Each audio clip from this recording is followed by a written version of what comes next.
Vaughn, what's up, brother?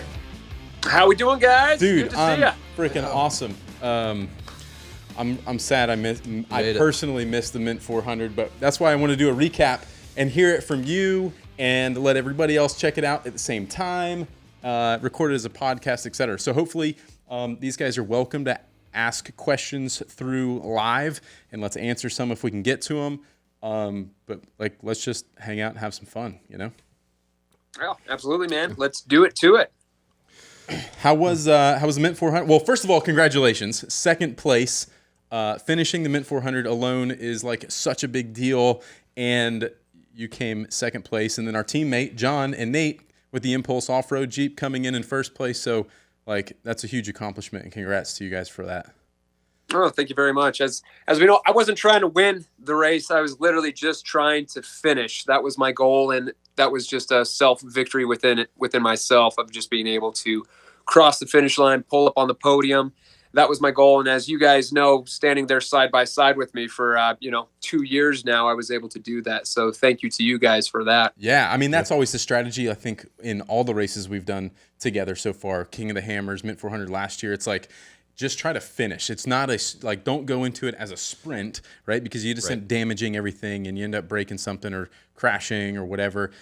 Think of it as a marathon. It's just like slow and steady wins the race. Unfortunately, in the past, we've had some technical difficulties with Jeeps and things breaking, but that's racing. That's just part of it. Like, you bring spare parts, you hope for the best. And I know you had some technical difficulties and issues and flat tires and things along the way this year. So I want to hear more about that.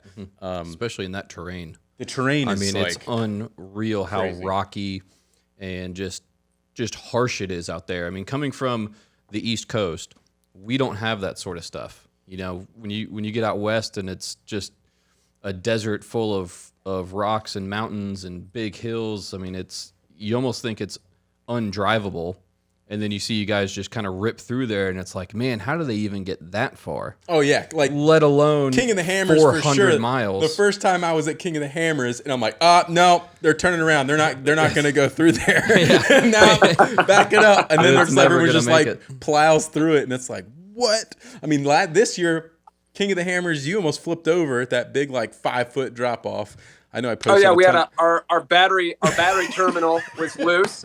So every time we made impact on a rock or anything that was a direct impact, boom, we would lose power to the engine. Oh. So when we went through back door, when the Jeep was completely vertical, we almost went inverted. Yeah, it was standing up on the bumper. Yeah, and when I hit, you're supposed to hit the gas and follow through. When we hit, we lost power. So we couldn't follow through. So we literally were at the mercy of God of whether we were going to go over or come back. And luckily, we came back. I was able to start it up again and, follow through. Yeah. Crazy. The perfect balance point. Yeah, you got super lucky there. I thought for sure it was going on the roof. And I had the chair. I was ready for it. Everybody was hoping for it. But you put on such a show. You put on such a show, as you always do, Mr. Entertaining ManSpot over here. Mint 400 is such a fun time in general because it's like downtown, Old Town Vegas on Fremont Street. They got the festival going on. For those of you who don't know, who haven't been there before, or anything about it, it's like a big off-road festival. There's vendors and you can buy shirts and stuff like that. But there's all the parts vendors. Then they're running all of the vehicles through the middle of it to do tech inspection and everything else. Will, that was your first time there. What'd you think about it? It was wild. I mean, I just was blown away. Outside the strip, but just by the amount of people and the crazy rides coming through, it was insane. Yeah, the scale. Dude, he was a dad gone wild in Vegas for the first time. Oh my gosh, that'd be a funny shirt or a patch. Dad gone wild. That'd be hilarious. Yep. Yeah, it's a good time for sure. And I mean, that's one of the oldest, if not the oldest, off-road race in America. Is that right, Vaughn? Something like that. I mean, it's been going on forever. Oh yeah. What's funny about the Mint 400 is it actually started off to promote a hunting club, or a shooting hunting club is how the Mint 400 originally started from, and it's just kind of blown up into being one of the most intense off-road races in America now. Yeah. Yeah, and if So any of you have ever seen Fear and Loathing in Las Vegas, that movie is based around the Mint 400, and Johnny Depp is part of the media that goes to cover it, and then has a crazy drug-induced adventure during it. But that's the event that they're there for. So I mean, it's a very well-known, very popular event, especially on the West Coast. yeah, and it's for anybody who doesn't know about it, I think they really should look into it, because it is probably one of the greatest American pastimes, and it's something that everybody can make a tradition now if they wanted to get into racing. Because a lot of people do ask me, how can I get into racing, and how can I go about getting and doing what you do? And I told them, well, if you like motocross, the Mint 400 now is allowing motorcycles to come back into the race. I think it's year 2 that they've now brought that back. And people wanting to finish and not do it, say they don't have a team or a pit or anything like that, razors are an amazing way for people to actually get into it, because it's cheaper, faster, and it can be something more fun for the whole family. Yeah, I mean, the razor aspect of it is super exciting, because those things are unbelievably capable for not a lot of money in terms of like racing. When you talk about racing, out of the money, box, like fresh off the showroom floor, like let it rip. They're incredible. That's a fun time. And like you said, Vaughn, I mean, it's such an inclusive sport that literally anybody that wants to get into it could get into it. And that's part of why we support so much of it. Outside of like it being a passion of ours, but also because it's such a inclusive family sport where kids can start getting into it at a young age and learning how to use their hands and learn skills, and even driving at young ages and racing and competing.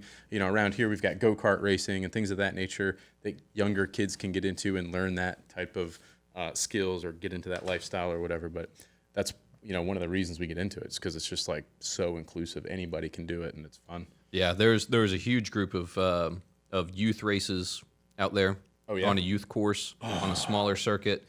I mean, I'm taking Cameron it's out there. like 10-year-old kids. Yeah, there was a motorcycle race. The pro women's second place finisher looked like she was 14 years old, and a pro female motocross racer. Yeah. And I mean, she's just out there ripping.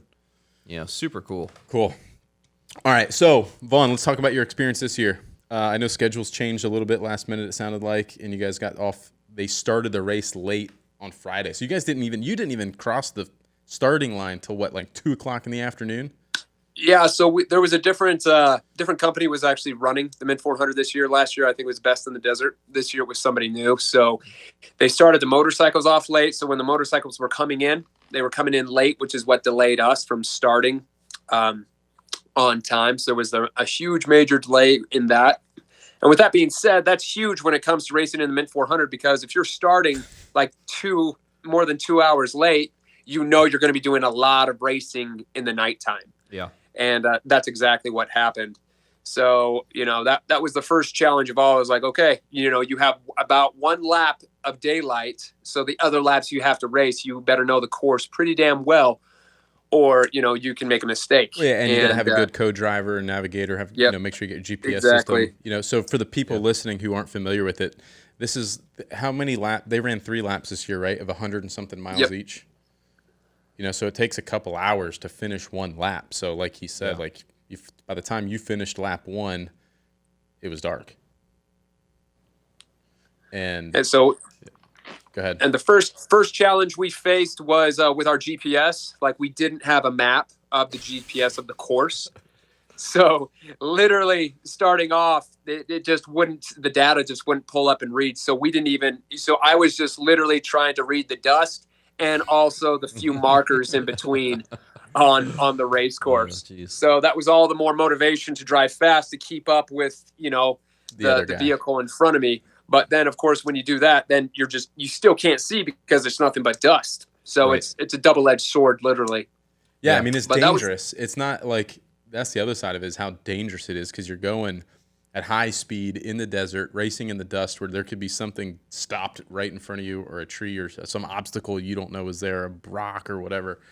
So, that's dangerous, but, Oh, yeah, and I literally thought we were seeing somebody die in front of us, because we were going across the lake bed, and across the lake bed is when the trophy trucks are going over like 220 miles an hour.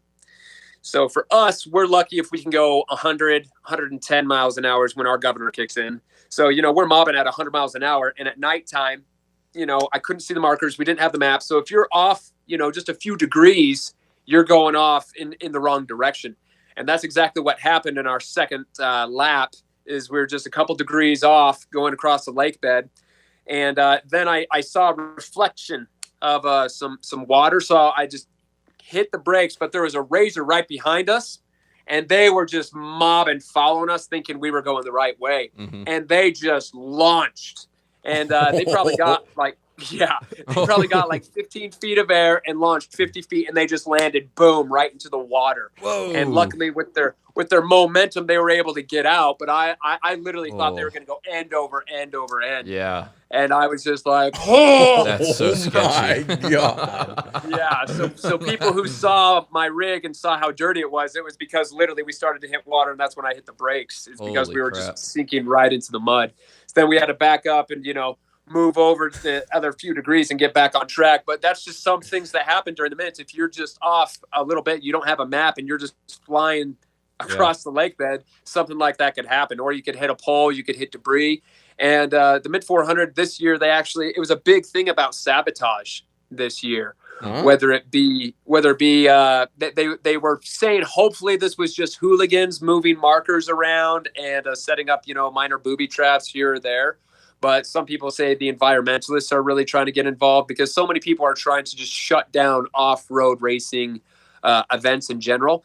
So that's one of the things that whoever is hosting the race, they always have to watch out for. They have to get security and they have to kick out people. And that's why they always work close with the local environmental authorities, which could be the INEL or different, environmental companies like that, depending on what state you're in. Man, that's ridiculous. That's crazy. I know. It's a huge thing in Baja as well.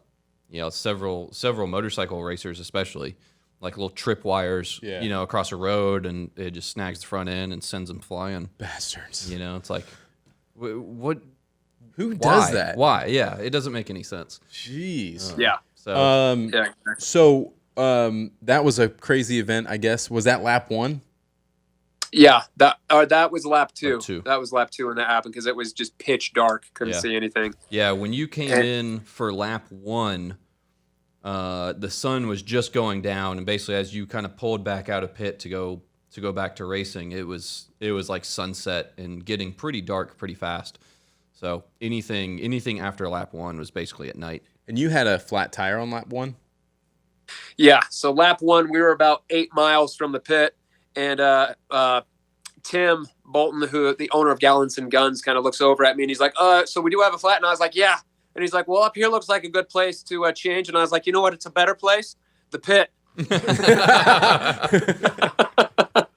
So I mobbed 8 miles just on a flat tire, just praying it wouldn't shred up and we'd be gone. But there was another guy literally right behind us who had a flat tire too. So I think there was a rock out there that we both hit at the exact same angle and got a flat. So what's really cool, and you talk about the pit, and you run BF Goodrich Tires, they're one of your sponsors, and they're such an incredible company. And I've gotten the chance to spend a lot of time with those guys, and the company and the brand itself, the fact that they do like pit service out there, if you're on BF Goodrich Tires out there, like they're going to take care of your truck and they're going to make sure that it's squared away and that you can keep racing. And it's just something they offer to guys that are running BF Goodrich Tires. I did not know that until King of the Hammers this past time, which I think is really they don't cool. have to know you from Adam. If you roll into their pit, they will service your tires. They'll like us. We just rolled in there. They took our tire and they mounted the wheel onto it. And that's not an easy process because you got bead locks and all that stuff. Yeah, bead locks all the way around. Pain So that in the takes some butt. time. Yeah. It's a huge And pain. at other races I've been to, if you just leave them your gas, they will also be a pit and gas up for you. That's so rad. Which is incredible. I mean, that is something. I've been around motorsports for a very long time at a lot of pro level races, all sorts of stuff around the world, and I've never seen that before until off-road racing. And the community and like the support everyone has for each other around off-road racing is bar none. I mean, it's a whole nother level. Yeah, Travis really and I come cool. from a lot of like road racing experience where it's like you're taking your golf cart down to the tire truck, and you better bring your Amex with you. You know? Yeah, Like, yeah. And I mean, you know, people are friendly, and they'll we've, help you we've out. given spares out, and people, you know, give us spares, but you don't have the support tire of a company out there. pit, like a pit crew type support from a tire manufacturer in the middle of the desert. Is kind of going above and beyond, it seems like. I mean, they Yeah. could I mean, very like- easily say, we're not capable of doing that. We're a tire manufacturer, not a race team or a pit stop team. Oh, they got like full that's- garage set up and the whole nine. It's awesome. And that's a lot of effort to It's bring all huge. that out there Yeah. and to hire all those guys and have everybody like on staff, ready to do that, willing to do it at, 2:00 in the morning when a truck rolls in on lap 3. I mean, it's pretty awesome. Yeah, for sure. I was super impressed by that. Yeah. And again, that's what I tell people if they're trying to get into the racing community. Make sure you run BFGs because that can be a huge asset for you. Yeah. Coming in. And I saw the flat tire you had in the first pit. I mean, you ran 8 miles on it, and it had a couple hole, like a little hole in the sidewall or something, and it didn't shred apart. It didn't do anything crazy. It didn't take out the suspension and the brake lines and stuff it very well could do. I mean, those things The are tires stay together. there. It's incredible what they can take. Yeah. Yeah, those KM3s are phenomenal, and that's what we were running is the new BF Goodrich KM3. Right. So way impressed with that capacity because I've been on other tires, because I that's one thing that got me into off road racing is because I love off roading on my own in my hobby in my spare time, and I've had Toyos just tread on me just the whole sidewall, and then I've been like, okay, well I'm only a mile, from where I park, and by the time I get there, the whole tire is just warped and it's gone. Right. Yeah. So I trash. was just impressed by that. Yeah. Yeah. But yeah, another challenge we ran into is we had a pinched exhaust. So Right. just from hitting a big rock. So Mark was underneath there ripping out the exhaust, and he finally got it cut and ripped off. So we're able to overcome that challenge. Yeah. So that was good. Yeah, And luckily, then, luckily, Mark was there to jump under there because normally he's in the car with you, and you guys changed up. And yeah, normally he's with, and he was with me for lap 3. That's when Yeah. Tim and Mark switched. So Mark finished out the race with me. But yeah, in the meantime, Mark was just running from pit to pit, running parts or tires here or there to make sure when we hit this pit, they could put the tire on. So that way, when we hit the next pit, they have the wheel. Right. So a lot of logistics and a lot of behind the scenes. So Impulse Off-Road did a phenomenal job just with their whole pit back, all the people behind, Yeah, they got an awesome team. Man. scenes. Chance Yeah, and it those was- guys. it was awesome. Man, yeah, they're super awesome. Did they encounter any like major issues or anything? Did you have any On steering linkage parts problems this year? Any tie rod ends? Like some of the problems we can encounter at King of the Hammers because the terrain is so different. Did you end up with any of those issues? No, none of those issues at all. At King of the Hammers, all of us had issues, and they were all the same issues. It's just I didn't have enough time to get the part to repair before they closed out the time to actually finish the race at King of the Hammers. But mid 400, we didn't have any issues at all. Everybody was able to just sail straight through. I think I was the only one with the big issues with the flat tire and just the navigation. Yeah, and I guess there was a little bit of a power steering leak, maybe. How could I forget that? Yeah, So thank what- you for my How arms your know arms about feel? that. The last lap ran 28 miles with no power steering. Ooh, I was literally just holding it because you hit a bump, the wheel just wants to spin uncontrollably. So literally I almost snapped my wrists a few times just trying to hold it. ow. So I was just flexing my whole core, my whole dad bod, trying to hold that thing together. Yeah, But yeah, they were able to bypass it, saw the leak, they bypassed it. So they were like, Oh, okay, sweet. all you have to do is do like, I don't know, it was like 40 miles left or something. And they were like, it should hold for 40 miles. So after I got power steering back, I was like, oh, this is a breeze. that's awesome. Yeah, I know that's got to be rough out there. Well, yeah, trying to steer a power steering vehicle without power steering as manual is like impossible. You're fighting hydraulic fluids and all kinds of stuff. It sucks. Oh yeah. So when you cross the finish, they give you this thing. I'm not sure if you guys can read that or if it's backwards, but it says 1 mile at a time. Yeah, respect is earned 1 mile at a time. That's Yep. cool. Exactly. Yeah. And that's exactly it. When you cross the finish line in the podium, that's what he says. He says that, you earn this 1 mile at a time. And that's exactly what it is because you have a different challenge race after race. And sometimes people will break down in the trail. You got to get around them. And there's just so many different obstacles that you can't foresee that you just have to get around. So when they gave that to me, I thought it was pretty cool. So Mr. Littles, my son, he actually wore this all the next day. So it was just a proud dad moment for me, Yeah, to have cool. my son who he doesn't go ahead. Yeah, I was going to say, well, he was out there the whole time. So I wanted to hear more about what he thought about that experience because he hadn't been to the previous races.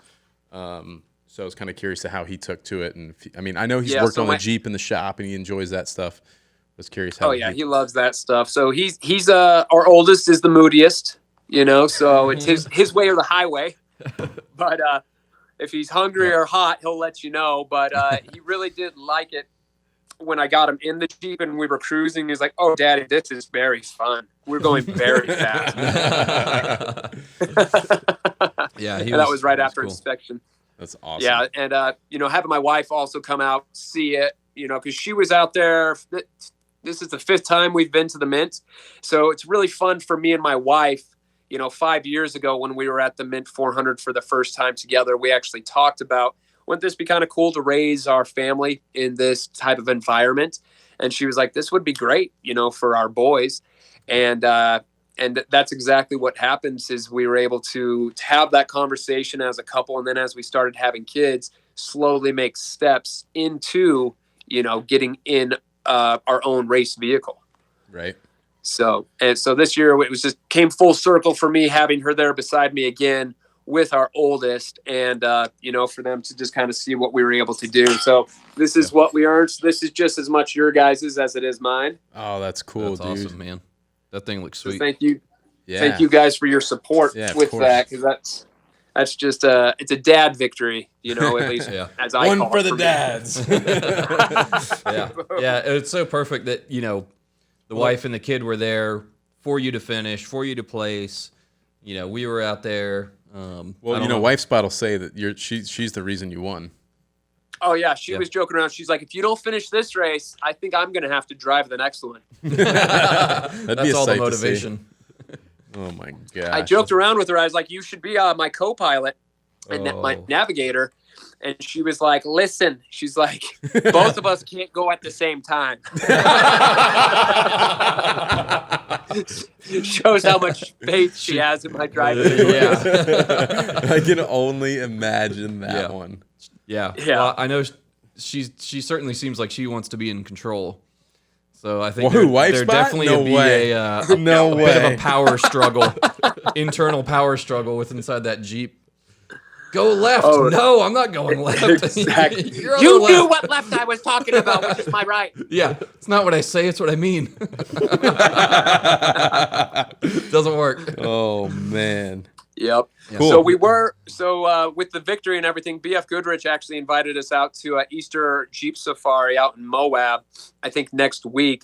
Oh, wow. But with the coronavirus and everything coming, I just got word this morning that they just canceled that. So everything's getting canceled. It's so annoying. Everything. Every race, every event, every get together. I mean, there's so many things going on. This is like the beginning of especially race season and sports season in general, and then we're just going to cancel the whole season. It's like exactly. How many billions of dollars? It's like, man, it's gonna be a long-term impact from all that. Absolutely, and that's one thing we were going to talk to you guys about is if you wanted to come out for the Vegas to Reno race, which I think is in like a month or two. I'm in. Sign me up as long as I can get So there. something to think about. If it doesn't get canceled, that is. Yeah, exactly. Yeah, it's hard to plan for anything at the moment. Yeah, it's super. Travis and I were supposed to be at an event next weekend that just got canceled. Alex was having to cancel stuff. It's crazy. And now, the whole reason I missed coming to the Mint 400 because my father-in-law had triple bypass surgery, and now he's got pneumonia, and he's like super at risk, and God forbid he catches some coronavirus thing. I'm so sick geez. of hearing about it and so sick of the coronavirus stuff. I mean, the memes have been amazing, though. Like, Yeah. can we agree that the memes coming from this are The fantastic? memes are straight fire. They're awesome. Yeah, it's almost worth it. Yeah, but like otherwise, I'm so annoyed. Like the grocery stores are out of food and all this stuff here. Like we're used to crazy stuff, like with hurricanes and all kinds of stuff. We're used to like these little panics, I guess, if you want to call it that. Yeah. But everyone's just like stuck on stupid, man. It's crazy. Yeah, it's pretty wild. So Vaughn, what time did you actually finish Cross the finish race? line. I want to say it was like around 12:30, 12:45. Yeah. I So, think it was So about that was a that. solid 10, 11-hour race for you. Yeah, it was. So, and again, we with some of the course, arrows being messed up, we took a wrong turn and drove probably about a mile in the wrong direction, and I was like, "This is not the way." But what's crazy is there were like 3 other razors that were turned and turning around Right. where we turned and started taking a wrong turn, and then one of the trophy trucks actually when they started going that way too. So there was a good 6 people who were confused at that one spot. yeah. Seems so So that's easy why to- I was like, oh yeah, we'll just go this way with everybody else. Follow that guy. Yeah, I mean, Yeah. when you're out there, I mean, luckily you had the big lights on the roof. Yeah, Of those the things Jeep were this time. legit, dude. But I mean, you're out driving the headlights pretty easily, I would imagine, at some of the speeds Oh, yeah. you're at. Yeah, that made a world of a difference, which one of our sponsors provided the lights for us. So that made all the big difference, especially compared to the Mint, this race compared to King of the Hammers. I was just like, okay, We can see. Yeah. yeah. Yeah, Let there I mean- be light. Yeah, because luckily, typically your race is Saturday at 6 a.m. sort of start. So you plan on racing through daylight the entire time. Yeah, exactly. But when the schedule being pushed up, it ended up being A night 70% night race. So that happened to work out pretty perfect. But that To have screwed the us. Yeah. That schedule change screwed us up because the parking passes for Yeah. the media spectator areas are day specific. There's a Friday pass and a Saturday pass. Apparently, nobody communicated to any of the workers and volunteers that a race got pushed up a day ahead. So we show up on Friday to come get you in the quarry and get photos and video, and they're not wanting to let us in, and I'm having to like fight with this guy like, listen, you guys changed the schedule. We planned this weeks ago. We flew across the country for this. You got to do something. You got to let us in. And they were like, we're really not supposed to. It's a Saturday pass. I'm like, you moved the race a day ahead. Yeah. And they were like, Yeah, they did? exactly. Like, we didn't know that. And like, I had to like pull up the schedule and show them. And it created a lot of complications very quickly for a lot of people, I would imagine, because there was way less people at some of the spectator areas compared to Last year. a Saturday. I Right. mean, even the next day, like Will and I went back on Saturday because we still had the Saturday parking pass. So we, Two for one. yeah, we got in, and there's definitely a lot more people because I don't think a lot of people knew about the change. I mean, it was like in a PDF on the website in a little red box that if you didn't go look for it, you wouldn't have really known. Yeah, it's crazy. So it's kind of The a screwed up scheduling deal. for these events are less than desirable, the way they communicate some of that stuff for sure, especially from what we are used to Right. with Porsche Cup car stuff, and like everything's like It's a little bit very- looser. Yeah, everything's out in the very desert. structured from what we're used to, and they're kind of like, whenever we start. Yeah.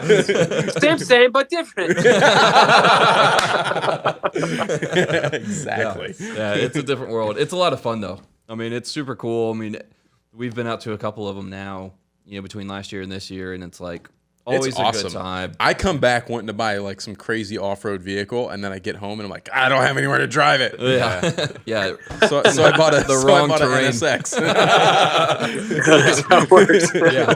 That's the, Getting the that wrong, dad adrenaline rush in you. Oh man, Yeah. You got to have something, got to. you know, especially you. Oh, absolutely. We're the type of Getting it. people that want to be in that stuff. Go fast, have fun. Awesome. Are there any questions in here that we can answer for anybody? Does anybody have Well, questions? somebody asked, "How did the beard do in the race?" And I'll tell you, my mustache came up over. Out of the Came helmet. up over. Yep, it was over and getting folded in my visor, and it was like it was just everywhere. I should have just been driving like this. You know? Just mobbing. There we go, man. I don't know. It's like the cousin it, man. Yeah, Beard made it through. yeah. I Beard made it remember. through. I remember one picture. Isn't I that took. your Corona mask? Yeah, exactly. Jeez. Yeah, a lot of people have been saying stuff about the Corona masks.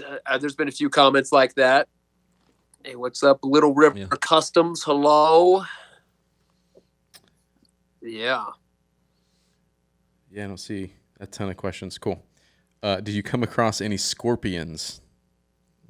That's the big thing the environmentalists are all worried about. They're worried about the scorpions and the tortoises out in the desert there. All right. I can confirm that I killed 2 rabbits and a squirrel. All right. Well, we do that just driving down the highway. Yeah. So I mean, really no difference Exactly. there. I look at it. I fed a few coyotes. Yeah, That's there you right. go. I think I hit a bird the other night on my way home. I'm like driving, going like, my road's like super dark. It's like in the middle of the woods, and I'm like, oh, there's something in the road, and I'm going like 50, and it's dark. You're out driving the headlights almost. By the time I start hitting the brake pedal, it's like this bird like picks its head up off the ground. I'm like, oh, that's a bird. Boom. Sorry, It buddy. was like a big, like hawk, like big bird, or Like a vulture? I almost think it was an owl, actually. Ooh, Yeah, that's not good. That's It's unfortunate. that's a that sad one I feel casualty. sad about. Yeah, Yeah, yeah. Yeah. squirrels. Oh, Not so so- much. I saw somebody say food and fluid consumption during race. Yes, Yeah. that's actually very, very important. You have to continually feed your body when you're racing like that, just so it has the energy and you're not getting fatigued. So at every pit, I made sure I was eating something or drinking a full bottle of water. Yeah, Right. Yeah. So I mean, That was a good comment there. yeah. sure. 12 hours inside a very hot Jeep, working very physically. I mean, it's 12-hour workout. Screw Yeah. that. Yeah, Yeah. I mean, especially with that power steering. And Especially when the power steering goes out. yeah, and then the mental side of it as well. I mean, you're 100% concentration pretty much the entire time. I mean, there's no lapse in concentration. If you kind of start wandering off, like you're gonna have a crash. So I mean, yeah. it's incredibly Staying exhausting. focused and sharp like that was it. But since I had been, falling flat on my face for 3 races, even on the 3rd lap when Mark jumped in with me, one of the guys from Impulse Off-Road was ready to take my place, and I was like, no, bro, Yeah. I am finishing this race. Yeah. Yep, that is all So- yours. You Iron Manned it. That was Yeah, pretty yeah, impressive. I just had to. So that was definitely something I was been trying to prove to myself, and just the perseverance of just overcoming something that I've been beaten by, for over 2 years. So that's why it was a really good thing for me, just for myself and everybody who supported me through this to finish it. Yeah, and then John Williams in our blue Jeep, he did the same thing, right? He drove the entire time. Is that right? Him and his brother switched. So his brother started it off, Nate. Yep. And then John drove the 2nd lap, and Nate finished it off. Oh, cool. Oh, and I just read after the races, how does your body react? So when I finished King of the Hammers, I literally I finished the race from King of the Hammers, packed up, and then I drove to Vegas. Went to Mexico. And I went to Mexico with a vacation for my wife. So that was the best way for my body to recover after a race like that. It was in Mexico and getting a massage. Chilling from the at spa. the beach. Yeah. I'll take Yeah, credit so for the that was massage. I certainly Yes. texted Wife Spot and was like, yo, Vaughn's gonna need a massage after this. She's like, I got this. I was like, Dude, Eli Double Tap is in the house. Eli, oh, what's oh, up? man, how you doing? Yeah, I had to give a shout out to old Eli. For sure. So, Eli, we're just talking about the mid 400 and dad's trying to do things, and you're a dad, so you can do things. Not trying. Eli's a dad. We're doing. We're winning as well. We're making some things happen. Yeah, we don't try. We do. Longboard Carbon says, please don't sneeze on the camera. I'm really close to the screen right now. I should have pulled up a good dad joke, but my phone's doing the live stream right now, so I didn't have a good. So if you guys are regular listeners to the Tactical Baby Gear podcast, I almost always start with a dad joke. Yeah. But I didn't today because I don't have, this is Well, do you still have one? Have you thought of one since we started? No, I'm gonna find one right now. Yeah.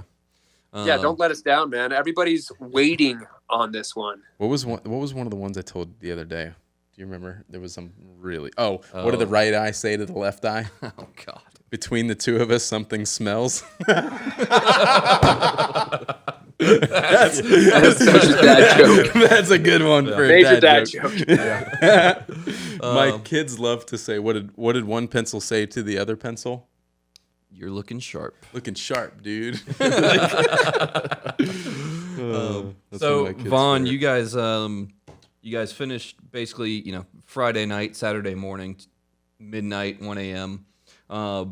Did you guys go straight and pack the Jeep up in the trailer and go back into town, or did you stay down in Prim? Yeah, I just went back to town, and it was pretty cool because my wife, she waited up for me, and haven't seen her that happy, and she's like, I'm just so proud of you. And for TheManSpot to tell me that she's proud of me, whoa, damn, that was a big deal. That's a big deal. That's cool. She's always busting my balls about something. So that was a big thing for me, is to hear my wife say, I don't think I've ever been more proud of you, seeing you accomplish and finish something like this. That's so awesome. So, so that was a big deal for me. And a lot of people have asked, what are our plans right now that we finished? And right now, I think it's just continually racing the Jeep while we can. But eventually, within the next, 4 years, I'd really love to work my way up into a trophy truck. Yeah, that'd be rad. Mm-hmm. So Super for everybody rad. listening and listening, Crap wanting to know, that's what I, that's the goal of what I want to do. And then doing a race like the mid 400, I'd love to throw some of my kids in with me to race that race, because that is a nice, compared to King of the Hammers, that's just a nice cruise. King of the Hammers, that shit is dangerous. That's rough. Yeah, that's not a legit. place for, just having your kid ride along. Because so many times the co-driver's getting out and digging the truck out, or putting the winch up and moving boulders, the winch. and Exactly. there's a lot going on there. But even going back to you having your wife and your kid in town, that's the great thing about the mid 400 is it's in Vegas, it's on the Strip. There's a huge festival, and then as soon as Little's got tired, or TBG, they're tired and want to go do something else, they drive back to the Vegas Strip, and they can go hang out at the pool, go shopping, go walk around. Go to an actual restaurant. Yeah, Little's got to meet Paw Patrol. I know Paw he was Patrol, stoked about that was the highlight of his life. He saw Paw Patrol, Iron Man, Superman, Batman was scary. How about the Stormtrooper and Chewbacca waiting for dinner? Oh yeah, I didn't tell people. So we're all at dinner with the Tactical Baby Gear crew, and my son sees Chewie walk by with a Stormtrooper, and he's like, I don't like them. And I'm like, you want me to go tell him? He's like, you want me to go tell him to go away? And he's like, yeah. So I go around the corner and I grab him and I'm like, hey guys, here's $20. Come back like you're gonna take my boy, and I'm going to pretend to punch you, and you guys just walk away and you're done. And they're like, oh, yeah, for $20, we'll do that. Yeah, 10 minutes later, Vaughn shows back up. We're like, where'd Vaughn go? Because you were gone for a couple minutes, and we're all just kind of standing there like, well, I guess they took Vaughn. Kidnapped him. He's gone, and they come walking back. That's hilarious. We were planning it. So I come back, and we're sitting there chilling, and then Littles spots Chewie and the Stormtrooper from a mile away. Yeah. And with every step they make closer and closer, he cries more and more and more. So, so our whole rehearsal was ruined from the beginning. Because as they get closer, I do like a close jab and a push and tell them to go away. But Littles is just melting, dying. Yeah, that was a full-on meltdown. Yeah, and my wife is getting mad at me. She's like, "Why'd you do that?" I'm like, "I'm the hero. I just made them go away. This is my dad moment of being the hero." Yeah. So it didn't work out as I had intended. No, it was still pretty fun though. Yeah. Will and I we were laughing about it pretty good. That was Littles will remember that, Yeah. He got over it. Dad saved the day. I think he's fine. He's a hero. Somebody on here said "ManSpot for president." Yeah, there we go. That was Sean Curry. Sean Curry 7, "ManSpot for president." Oh, thanks, Sean. Thanks. I hate politics, so I'm not sure if it'll happen. Yeah. But you hate tyranny more. That's right. That's true. That's so true. Cool. All right. Well, we'll wrap this up. I know it's been about 45 minutes, and anything else you want to add to the story of the Mint 400, or anything else that you want to talk about, Vaughn? You got anything for us? No, I always like to say thanks for everybody who comes out to these events and says hello to me, because I always say my followers are just friends I haven't met yet. So it's always fun to shake your hand, meet you, and hear about where you're from and hear a short story about what you guys do. And I just want to thank all my followers for your patriotism, because that's what's important. And I think it's just great for Americans that are like-minded to meet each other. So the Mint 400 is just another event in which I'm able to do that and meet people who love America, and they follow me, and they support my family. So I always like to thank people that I was able to meet, and also apologize to the people that I wasn't able to meet up with, because life happens, and it's just I just love the Mint 400 in general, because it's just so Americana, just out there with the engines, the people, the crowds, the cheering, the American flags. They started the race with a prayer. So it's also just recognizing that we're, spiritual, religious people that give our homage to a greater power. And that's just what I love about races in general, because we all just give that silence and that respect to, whoever our deity is. And that's just another reason I love the car and racing community. Yeah. And it's a great, especially the Mint 400 and off-road races in general. It's a great place to come out and experience it and meet drivers and meet people, because every driver and every truck goes through the middle of, a festival on Fremont Street, and you can just walk up straight to them and touch the trucks and talk to the drivers and just hang out with everybody. Everybody's right there. It's very open. It's not all gated off and closed off and separated. I mean, you can just walk right up and just see this stuff 2 inches from you. It's pretty cool. I think that's one good example from that is like BJ Baldwin. He's always meeting the crowd, taking time, signing autographs and stuff like that. Yeah. So he's somebody I really look up to in the off-road community, about just how long he's been doing it and how he just takes the time to talk to people who supports him. Yep. It's super cool. Yeah, for sure. Awesome, dude. Well, thank you guys. Will, you got anything else? You've been quiet. No, Did you happen to run into the military trucks anytime while you were out there? Oh yeah.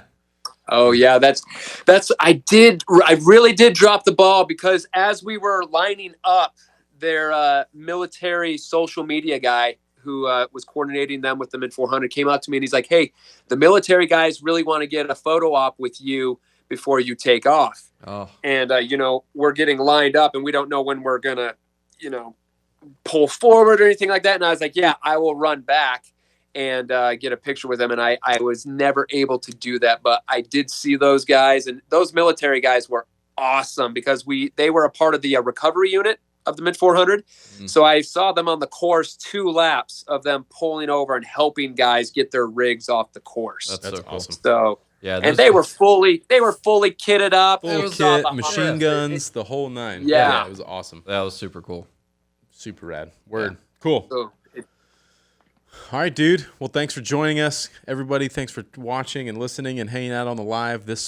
I'm recording all of this, so it'll be available later on the Tactical Baby Gear podcast. You can check it out there. But yeah, that's it for today's live. Live was fun. Yeah. We should do more lives with everybody. Not too bad. Do them. One technical difficulty, and that was it. I couldn't believe that's never happened ever. It's of course it happens when it's live. Of course. That's just when it's gonna do it. Of course. Yeah, perfect. Cool. Awesome. Vaughn, thanks, dude. I appreciate you. I love you like a brother, and we'll talk to you soon. Amen. Likewise, guys. God bless and thank you. Thanks. See you, Vaughn. See you.